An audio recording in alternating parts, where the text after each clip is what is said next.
نن سبا هر دوم کس دا شکایت کوي چې معده مې سوځي، ترخې به مې خوله ته راچږېږي.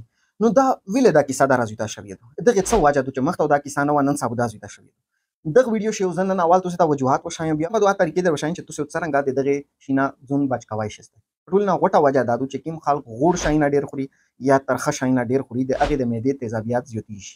بله وجه دا ده چې د شپې نوا خواروک چې څوک وو، یعنې چې څرنګه خواروک وکړو په انا بعد پیڅملي کاټ ته ورلاک شي، د هغې هم د تیزابیت زیاتولو چانس زیات دی.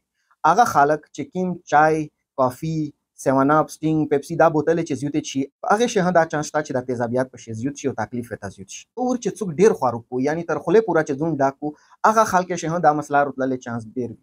په انا علاوه چې کومې خلک باندې سټرس، ټینشن، انزایټي، ډپریشن علامات چاته وي، د هغې د وجه نه هم د معدې د تیزابیت زیاتولو چانس وي. تاسو که دا غواړئ چې تیزابیت هم کم شي، نو اول فوکس تاسو په دا کوئ چې پارهیز څرنګه کوي. دغې ته ډایرکټ ما ټوپ وایستی چې زه علاج وکړم. په علاج نه اول پارهیز ضروري دی. پارهیز د پوره څه ضروري دي چې پیپسي، 7 اپ، ډیو، سټینګ، زیات چای څښل، کافي څښل دا وبند کړئ. غوړ خواروک وبند کړئ.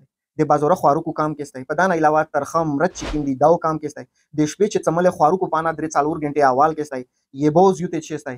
په دا نه علاوه په یو ورځ زیات خواروک نه کې داسې نه کوئ چې تر خولې پورې ځون ډک کړی وي. غونډې کیسې باندې چې تاسو عمل کوئ او ریګولر عمل کوئ، داسې نه چې یو وارې ځم وکړه، دوه وارې ځم بیا کیسه پرې شي.